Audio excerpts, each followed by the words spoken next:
Review time. Today we've got the Sony a65. Look at that. Came out in 2011. 24 megapixels on this. The great thing about this camera, if you don't know, it uses the A mount system, which was also used by Minolta for their autofocus film cameras back in the day. So you can find tons of very budget-friendly lenses that are really good quality. Like this one right here. This is the 70 to 210 f4 Minolta lens. You can find this for like 40 bucks. So, and there's tons of lenses like this. So it's great that you have that option on this camera.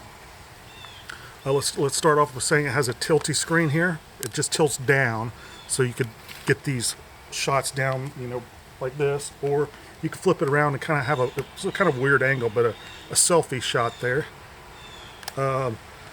As far as the ergonomics, it's very comfortable. I think you'll enjoy it if you have medium-sized hands or even large hands. I think you'll enjoy it.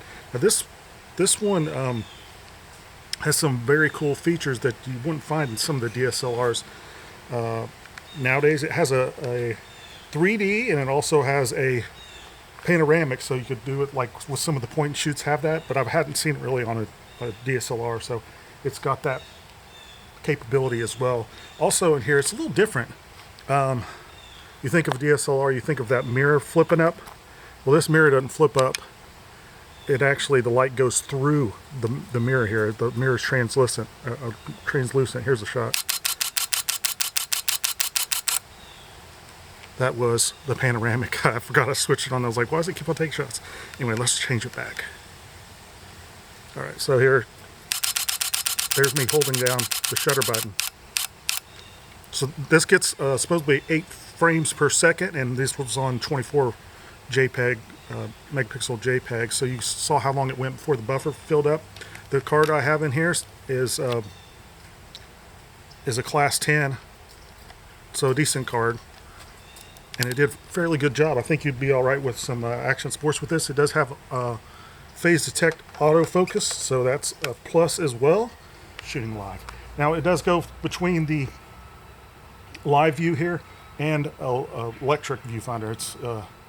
It's not optical viewfinder, but it is very, very nice. It's very bright in here, and for the time, I think it's like a super electric viewfinder. So if you like electric viewfinders, I think you'll like that, and the sensitivity of holding it up to your face and on and off, it works really well.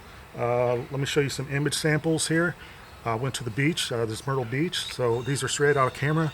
I did some internal black and whites as well, so you can see the image quality of this 24 megapixel sensor is really, really good. I would recommend this camera.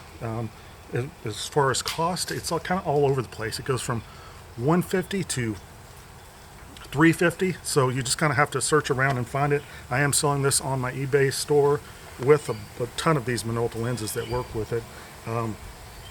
So check that out. If you need any help, just message me in eBay and I could help you find a lens that would work with this camera as well. The link is below in the description if you want to purchase some of that stuff from me. I've got tons of other stuff as well.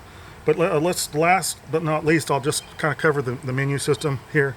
I don't know if I could do this outside. Well, I'll run some B-roll here.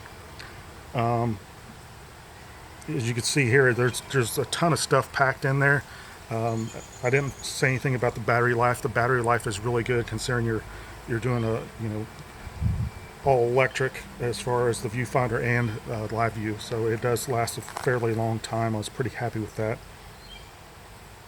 You could hit this function button right here, and that will give you your quick menu, and that will bring up everything without diving into the menu. It will be all right there at your fingertips, so you could switch settings really, really quick. Enough said. Great camera. I would recommend it even in 2022. I think it holds up. It does a great job, and I think you will enjoy it. Thanks for watching.